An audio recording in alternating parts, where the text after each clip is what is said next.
الشيطان الرجيم. بسم الله الرحمن الرحيم. لا إكراه في الدين قد تبين الرشد من الغي فمن يكفر بالطاغوت ويؤمن بالله فقد استمسك بالعروة الوثقى لا انفصام لها والله سميع عليم. الله ولي الذين آمنوا يخرجهم من الظلمات إلى النور والذين كفروا أولياءهم الطاغوت يخرجونهم من النور إلى الظلمات أولئك أصحاب النار هم فيها خالدون. ألم تر إلى الذي حاج إبراهيم في ربه أن آتاه الله الملك إذ قال إبراهيم ربي الذي يحيي ويميت قال أنا أحيي وأميت قال إبراهيم فإن الله يأتي بالشمس من المشرق فأت بها من المغرب فبهت الذي كفر الله لا يهدي القوم الظالمين. صدق اللہ مولانا العظیم. اللہ تعالیٰ نے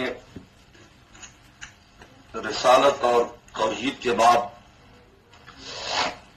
ارشاد فرمایا لا اکراہ فی الدین، یعنی جب ہر چیز واضح ہو گئی، توحید کے دلائل واضح ہو گئے، رسالت کے دلائل واضح ہو گئے، اب حق اختیار کرنا اور گمراہی اختیار کرنا یہ آدمی کی اپنے اختیار پر ہے. اب اس پر ہمیں کوئی اکراہ اور جبر کی ضرورت نہیں ہے کہ دین ہی کو اختیار کرے. لا اکراہ فی الدین کی دو تفسیریں ہیں، ایک میں یہ نفی ہے اور ایک میں نہیں ہے. نفی ہے کہ دین میں کوئی اکراہ نہیں، اس لیے کہ زبردستی اس شے میں کی جاتی ہے جس میں حسن نہ ہو. خود حسین ہو تو آپ زبردستی نہیں کی جاتی کہ آپ زبردستی عاشق ہو جائیں. اس کا حسن خود ہی متقاضی عشق ہوتا ہے.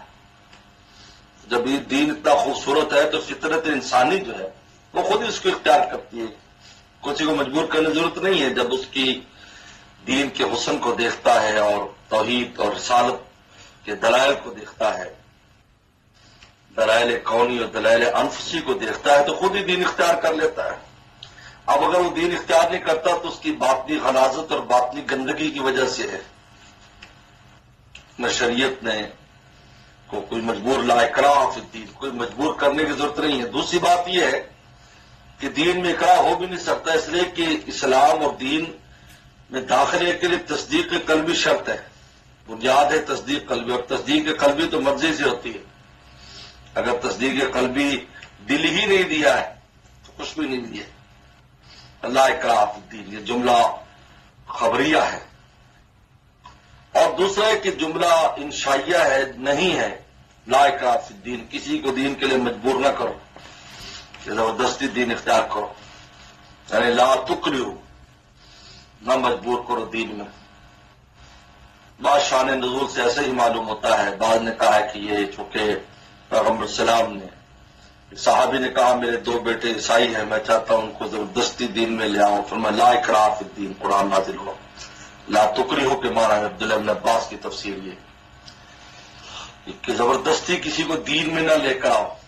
لیکن یاد رکھو ایک ہوتا ہے زبردستی کسی کو دین میں لانا، اور ایک ہوتا ہے کہ جو دین میں آیا ہو وہ اگر مرتد ہو تو وہاں دوسرا ضابطہ ہے. وہاں یہ کہہ دینا کہ جب اکراہ نہیں ہے تو جو مرضی ہے مرتد ہو جائے، یہ ایسا نہیں ہے. دین میں نہ آئے کوئی بات نہیں، کافر اسلامی مملکت میں کافر بن کے رہ سکتا ہے، اس کے لیے ضابطہ اور قوانین ہے. کسی کو مجبور نہیں کیا جائے گا کہ وہ اس دین کو اختیار کرے اور اسلام مسلمان بن کر ہی رہے.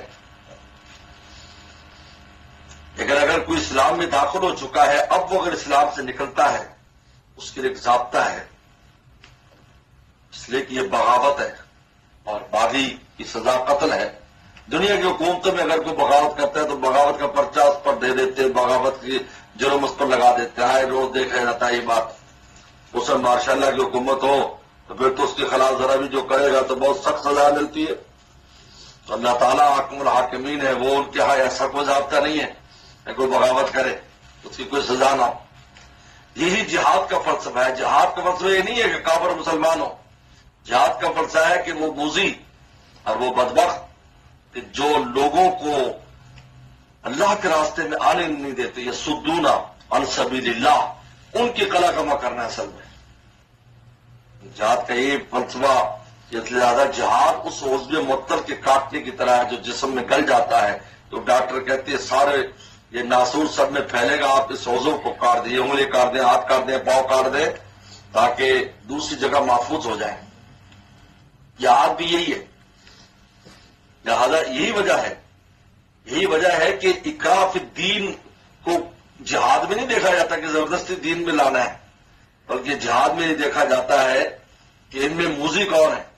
لہذا جن سے ایذاء کا اندیشہ نہیں، شریعت نے ان کا قتل ہی منع کر دیا. چنانچہ بچوں کا قتل منع کر دیا، عورتوں کا قتل منع کر دیا، بوڑھوں کا قتل منع کر دیا، راہبوں کا قتل منع کر دیا. کیوں منع کیا؟ اگر اس لیے ہے کہ وہ سارے مسلمان ہو جائیں تو پھر ان کو کیوں چھوڑا جاتا ہے؟ ان کو نہیں مسلمان کرنا؟ نہیں، اس لیے کہ یہ لڑ نہیں سکتے، یہ کسی کو روک نہیں سکتے، کسی کے لیے اللہ کے راستے میں رکاوٹ نہیں بن سکتے. اس لیے اللہ شریعت نے کہا کہ ہاں اگر ان میں بھی ایسا ہے تو راہب ایسا موذی ہے، جیسے کہ بڑے بڑے گزرے پادری، لاٹ پادری، جن نے بڑی بڑی حرکتیں کی اور اسلام کو بڑا نقصان پہنچایا. جو ان میں ایسی خواتین ہیں جس قسم کا، تو پھر ان کو بھی نہیں چھوڑا جائے گا. لہذا لا اکراہ فی الدین، یعنی انسان ذاتی طور پر انفرادی طور پر دین کے اختیار کرنا، اللہ تعالیٰ اس پر کسی کو مجبور نہیں کریں گے کہ زبردستی وہ دین لائے. قد تبین رشد من الغی، واضح ہو چکی ہے رشد غی گمراہی سے، بالکل واضح ہو گئی. جب ایک چیز واضح ہو گئی تو اب ضرورت نہیں ہے. لہذا قانون بیان کر فم یکفر بالطاغوت، جو طاغوت کا کفر کرے گا. طاغوت وہ گمراہ دائی ہیں جو گمراہی کی طرف بلاتے، اس کو طاغوت کہتے ہیں. وہ شیطان ہے، نفس ہے، معاشرہ ہے، جو بھی. فم یکفر بالطاغوت، جو طاغوت کا انکار کرے گا، وہ یؤمن باللہ، اور اللہ پر ایمان لائے گا، فقد استمسک بالعروۃ الوثقی، اس نے تھام لیا ہے عروۃ الوثقی، مضبوط کنڈا، حلقہ، اس نے مضبوط پکڑ لیے اپنے ہاتھ میں.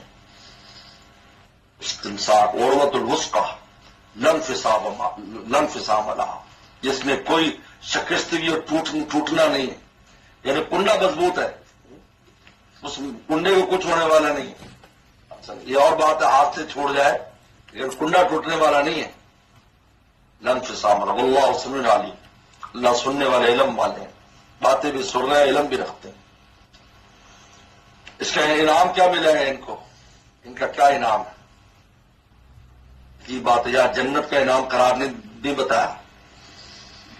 یہاں پر طاغوت کا کفر، اللہ پر ایمان لانا، جو عورت اس کو پکڑا، اس کا انعام اللہ ولی الذین آمنوا، یہ انعام ہے. اللہ دوست ہے ایمان والوں کا، یہ انعام ہے. جنت کا ذکر نہیں کیا، اس سے کہ جب اللہ کی دوستی مل گئی تو سب کچھ مل گیا. اللہ ولی الذین آمنوا، اللہ دوست ہے ایمان والوں کا. دوستی کا ظہور کیا ہے؟ کیا کرتے ہیں دوستوں کے لیے؟ یخرج من الظلمات الی النور، ان کو نکالتے رہتے ہیں اندھیریوں سے روشنی کی طرف. یعنی اگر وہ گر جاتے تو نکالتے رہتے. اس کا مطلب یہ ہے کہ آدمی گرتا رہتا ہے، وہ نکالتے رہتے، توفیق توبہ دیتے رہتے نالاکیوں پر. اب اس کے وہاں پر دوسری جماعت کیا؟ والذین کفروا، اور وہ لوگ جو منکر اور کافر ہیں، اولیاءہم الطاغوت، ان کے دوست جو ہے وہ کون ہے؟ طاغوت ہے. تمام دائی کفر، دائی ضلالت ان کے دوست ہیں، شیطان نے سب کچھ. یخرجون من النور الی الظلمات، وہ نکالتے رہتے روشنی سے اندھیرے. اگر تھوڑا بہت کبھی احساس بھی بیدار ہو رہا ہو تو فوراً مولانا رومی رحمۃ اللہ علیہ کی مثال کی طرح ایک چور کسی گھر میں گھس گیا تو وہ جو ہی چکماک جلانا چاہتا کہ گھر میں کوئی آیا ہے تو فوراً اس پر انگلی رکھ دیتا ہوں، کیونکہ چکماک جو ہے نا وہ دو پتھروں کو جب رگڑتے ہیں چھوٹی چنگاری نکلتی. آج کل بھی ہوتا ہے گیس جلانے کے لیے ایسا چنگاری سے تو فوراً گیس اب پکڑ لیتی آگ, تو وہ اس کو زیادہ تو انگلی رکھ لیتا تھا. تو بڑی کوشش کیا, انہوں نے کہا یہ چکماک ہی خراب ہے, اس نے پھینک دیا اور وہ اپنی چوری کر کے سارا کچھ سامان اس کا لے گیا. تو یہ ہے یخرجون من النور کہ اگر کبھی کوئی رمق پیدا تو اس کے اوپر انگلی رکھ دیتا ہے وہ تاغوت. یخرج من النور الى الظلمات اولئک اصحاب النار. یہاں سزا میں دوزخ کا ذکر ہے, دیکھو وہاں جنت کا ذکر نہیں. ایک عام ترتیب قرآن کی یہی ہے, جہاں جنت ہوگا دوزخ ہوگا اور جنت کا ذکر ہوگا. لیکن یہاں پر فرمایا اولئک اصحاب النار, یہ دوستی ہے, ہم فیہا خالدون, ہمیشہ اس میں رہیں گے. تو لہذا یہاں تو کافروں کا جو ہے وہ سزا دوزخ بیان ہے, لیکن اوپر ایمان والوں کی سزا اور جزا اللہ ولی الذین آمنوا. جی اس کے بعد علم طرح سے مبدا اور معاد کا بیان ہے. طرح کہ اصل اصول عقائد میں تین چیزیں, توحید, رسالت اور حشر نشر ہے. علم الذی حاج ابراہیم سے تین واقعات کا بیان ہے جس کے مبدا اور معاد کا بیان ہے, کس طرح شروع ہوتا ہے اور کس طرح اختتام ہوگا. یہ سب سے بڑا حضرت ابراہیم صلی اللہ علیہ وسلم کا واقعہ جو نمرود بن کنعان کے ساتھ پیش آیا. نمرود جو ہے یہ ایک عین تاب کا رہنے والا, عین تاب عراق میں ایک جگہ کا نام ہے. عین تاب ترکی کی سرحد پر بالکل اب یہ ہے. ترکی کی جو شام کی سرحد ہے عراق کا واقع جو رکھتا ہے, یہ وہیں اس لیے وہاں سے شام آ گئے, وہاں جا کے بات سن میں آ جاتی ابراہیم السلام ہجرت کر کے شام آ گئے تھے, بالکل قریب ہے. تو منجنیب بھی وہاں موجود ہے ترکی کے اس شہر کے اندر جو عین تاب کے قریب ہے. علامہ بدر الدین عینی بھی اسی جگہ کے ہیں, اس لیے عینی کہلاتے ہیں, عین تاب. یہ وہاں کا نمرود رہنے والا ہے, پورے عالم میں اس کی حکومت رہی.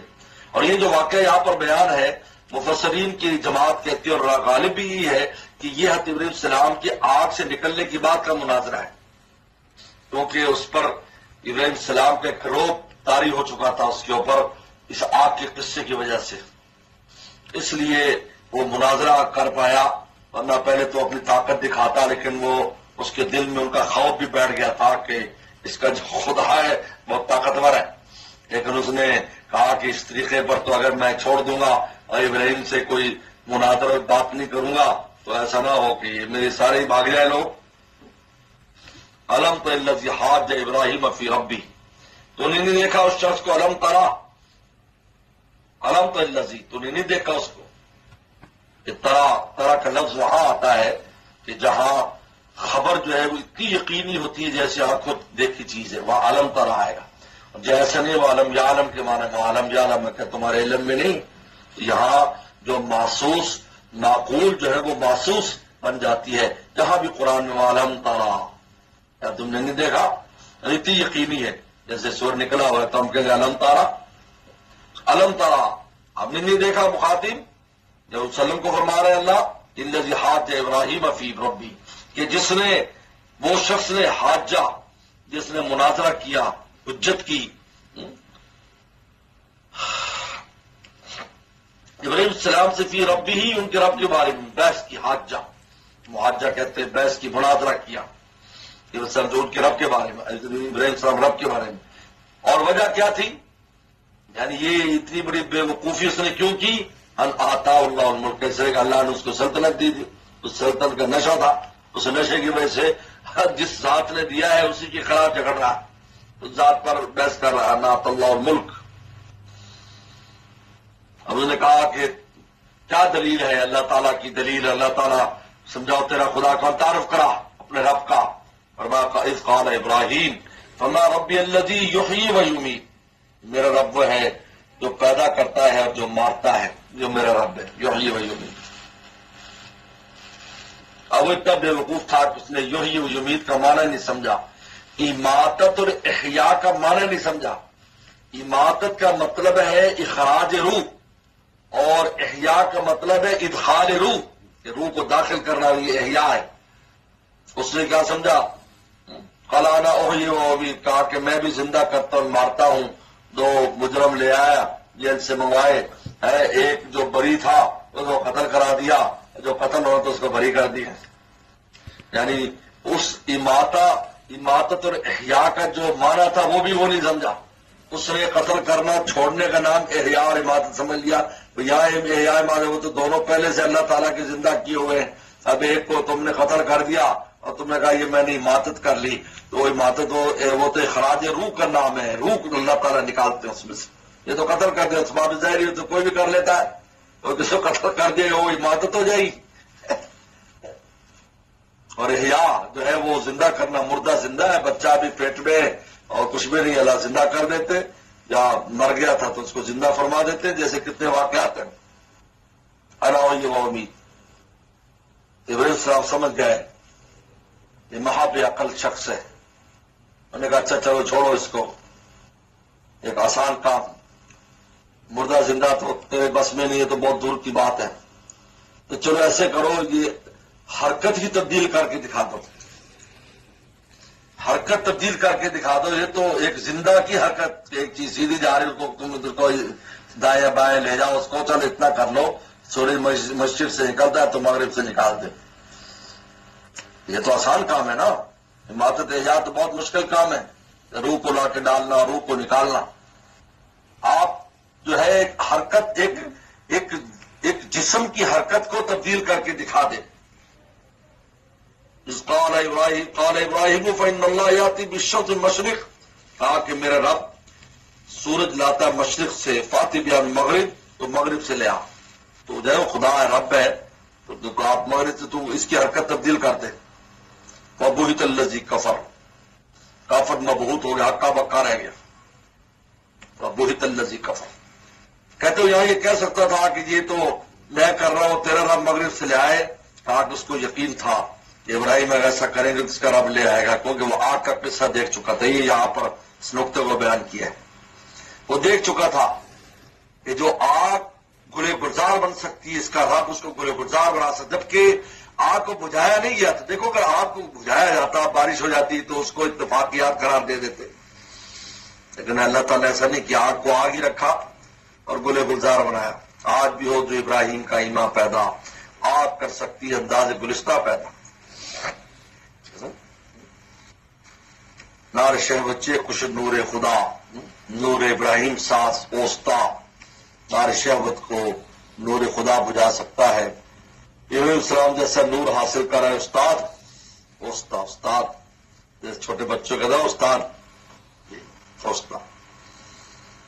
وبہت الذی کفر، یہ اس لیے مبہوت ہو گیا. انہوں نے کہا اگر اگلا قدم کہہ دیا جب دعا کر دے گا ادھر سے نکل آئے گا سورج، تو پورا نظام معطل ہو جائے گا، اور جو چار بندے بھی دوڑ جائیں گے، جو اس کو خدا ماتوں میں بھاگ جائیں گے سارے. تو اس نے کوئی ایسی حرکت، وبہت الذی کفر.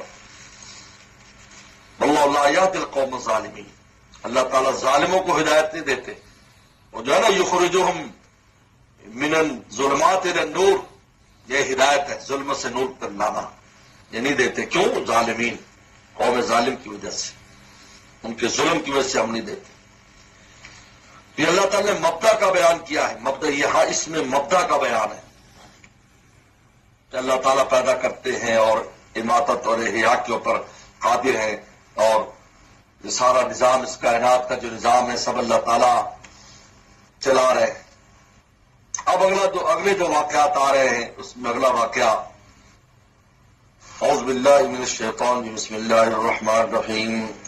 وَكَالَّذِي مَرَّ عَلَىٰ قَرْيَةٍ وَهِيَ خَاوِيَةٌ عَلَىٰ عُرُوشِهَا قَالَ أَنَّىٰ يُحْيِي هَٰذِهِ اللَّهُ بَعْدَ مَوْتِهَا فَأَمَاتَهُ اللَّهُ مِائَةَ عَامٍ ثُمَّ بَعَثَهُ قَالَ كَمْ لَبِثْتَ قَالَ لَبِثْتُ يَوْمًا أَوْ بَعْضَ يَوْمٍ قَالَ بَل لَّبِثْتَ مِائَةَ عَامٍ فَانظُرْ إِلَىٰ طَعَامِكَ وَشَرَابِكَ لَمْ يَتَسَنَّهْ وانظر إلى حمارك ولنجعلك آية للناس وانظر إلى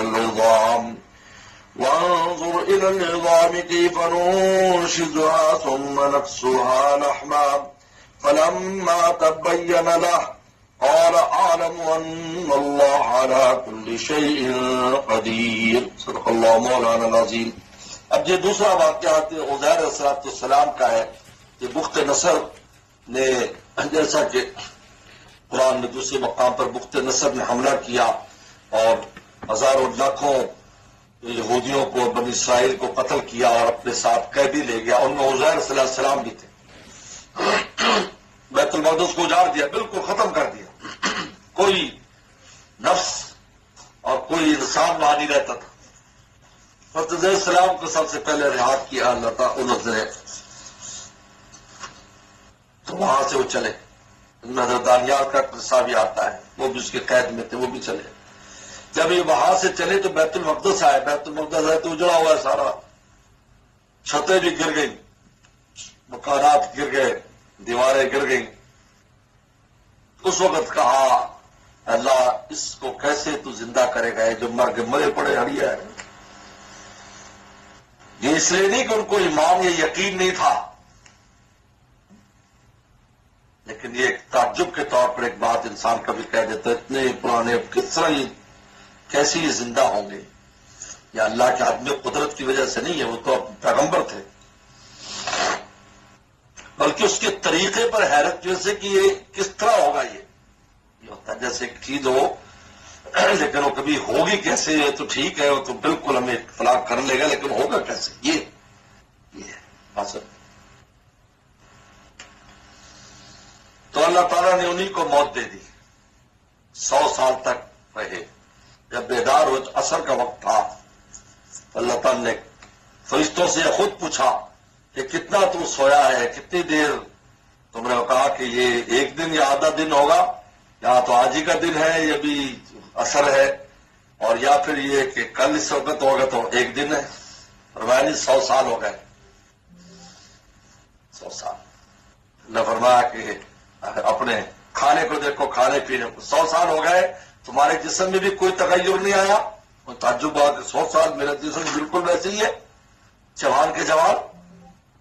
انہوں نے کہا تم دیکھ, یہ کھانا دیکھ, بالکل میں کوئی حالت. کھانا سب سے جلدی متغیر ہوتا ہے, ایک ہی دن میں چند گھنٹوں میں تغیر آ جاتا ہے.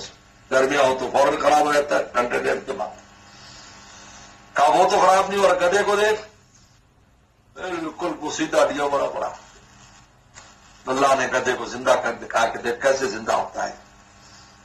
پھر آپ اس کے بعد جب گدھا زندہ ہو گیا تو پہلے بھی یقین تھا, لیکن اب علم الیقین عین الیقین بن گیا. پہلے علم الیقین تھا, عین الیقین بن گیا. تو پھر وہاں گئے تو دیکھا تو وہی جو بے آباد جگہ تھی تو وہ آباد ہوئی. وہ پوری حکومتیں اور چاہے, کیونکہ دوبارہ اللہ تعالیٰ نے سلطنت دے دی. تو وہاں گئے جس محلے میں رہتے تھے, تو وہاں پر بڈھے بڈھے جو ان کے پوتے نواسے سب بڈھے بڈھے لٹھیاں لے کے پھر رہے. یہ جوان ہیں, ان کو کہا بھائی فلانا فلانا, ان کو تو فیصلہ اپنا پوچھا ہوں گا, وہ تو پتہ نہیں کہاں مر کھپ گئے کبھی کہ بھائی یہ تو ان کی یہ پوتا ہے, یہ ان کا نواسا ہے, یہ فلانا ہے فلانا. 100 سال میں پورا قرن جو ہے وہ چلا جاتا ہے. تو پھر نے تعارف کرایا کہ میں ہوں. تو یہ عجیب بات ہے, ابا دادا جوان, ابا کی قوم ساری بڈھی ہے. دادا جوان ہے بالکل ہے, کیونکہ جس میں فوت ہوئے تھے اسی طرح اٹھے تازہ وہ بالکل. تو یہ اللہ تعالیٰ نے معاد کو بتا کہ اتنا یعنی 100 سال تک جو ہے ایک چیز, 100 سال تک انسان مرا ہوا ہے, ایک چلا مر گیا. اور گدھا وہ بھی تو 100 سال تک رہا. اللہ نے ان کو یہ اللہ نے معاد اور حشر اور نشر کا بیان کیا ہے, واقعہ بیان کر کے کہ پھر دوبارہ جی کے اٹھنا ہوگا. تو جو اللہ 100 سال پرانے انسان کو, 100 سال پہلے مرے انسان کو زندہ کر سکتا ہے, اور وہ گدھا جس کی ہڈیاں چور بن گئی اس کو زندہ کر سکتا ہے, تو وہ اللہ جو ہے وہ قیامت کے دن جو ہے وہ سب کو زندہ کر سکتا ہے. مدت کیا ہے, 100 سال کی مدت ہو, 1000 سال, کروڑ سال, لاکھ سال کی مدت ہو, اللہ تعالیٰ اس پر قادر ہے.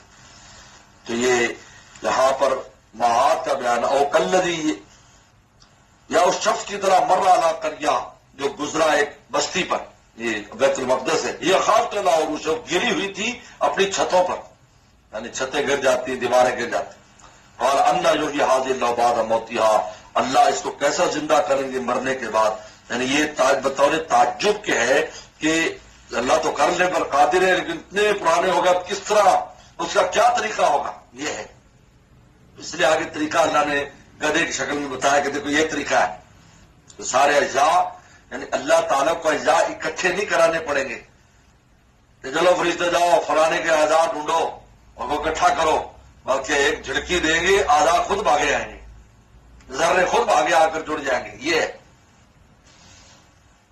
فامات اللہ میۃ عام، اللہ نے ان کو 100 سال کے لیے موت دے دی. ثم بعث، پھر کھڑا کیا. قال کم لبثت، پوچھا کتنا تو ٹھہرا ہے، یعنی اس حالت میں تم کتنے عرصہ رہے؟ قال لبثت یوما بعض یوم، کہا ایک دن یا کچھ دن، آدھا دن. قال بل لبثت 100 عام، کہا کہ 100 سال رہا ہے اس طرح. فانظر الی طعامک و شرابک، دیکھ اپنے کھانے اور پینے کو، لم یتسنى، سڑے نہیں ہیں، لم یتسنى. وانظر الی حمارک، اب دیکھ اپنے گدھے کو، گدھے کا کیا حال ہے، ہڈیاں بھی چورا ہو گئی. بھائی نزلہ کا آیت للناس، اور ہم تجھے نشانی بنائیں گے لوگوں کے لیے. یا 100 سال کے مرنے کے بعد تم زندہ ہوئے، تمہارا گدھا زندہ ہوا، کھانا محفوظ رہا. 4 بڑی نشانیاں اس میں، یعنی 100 سال بعد زندہ کیا اور 100 سال تک ان کے جسم میں کوئی تغیر نہیں آیا، اور 100 سال تک کھانا پینا میں کوئی تغیر نہیں آیا، اور گدھے کی ایسی حالت ہو گئی اور اس کو دوبارہ زندہ کیا. 4 نشانیاں. کہا کہ تو نشانی ہے. اب جب بنی اسرائیل میں گئے اور ان کو بتایا کہ میرے ساتھ یہ واقعہ پیش آیا، تو ان کا آخرت کے اوپر اور یقین مضبوط ہو گیا. یہ ہے اصل نظر آیت للناس. موضوع النظام، دیکھ اب ہڈیوں کو، اب اللہ فرما دیکھو اب کیا زندہ ہو اللہ یوحی آج اللہ بعد موتیا. یہ دیکھ اب بس اللہ کا حکم ہوا، بس ریزے اکٹھے ہونے شروع ہو گئے خود. پہلے جو ڈھانچہ بن گیا، ہڈیوں کا ڈھانچہ پورا تیار ہو گیا. کیف ننشزھا، کس طرح ہم اس کو ترکیب دیتے ہیں، اس کو کس طرح کھڑا کرتے ہیں. ثم نکسوھا لحما، اب اس کے اوپر گوشت آنا شروع ہو گیا، پھر اس کا چمڑا آیا، کھڑا ہو کر ڈیچوں ڈیچوں ڈیچوں یہ آواز لگا دی. اسی پر اندازہ کیا اللہ اکبر. فلما تبین لہ، جب یہ سب کیفیت پر واضح ہوگی، قال کہنے کے عالمو، مجھے میں یقین کرتا ہوں اللہ علی کل شیء قدیر، اللہ ہر چیز پر قادر. عالم یعنی پہلے بھی مجھے علم میں تھا، اور اب یہ علم الیقین جو عین الیقین بن گیا ہے. ان اللہ علی کل شیء، اللہ تعالیٰ ہر چیز پر قادر. یہ اللہ تعالیٰ نے معاد سے کہ قیامت کے دن کیسے جی اٹھیں گے ان کے بارے میں یہ واقعہ بیان کیا. اور آگے ابراہیم صلی اللہ علیہ وسلم کا قصہ ہے، اس کے اندر بھی اللہ تعالیٰ نے اسی چیز کو بیان کیا ہے کہ اللہ کس طریقے پر مردوں کو زندہ فرمائیں گے. صدق اللہ.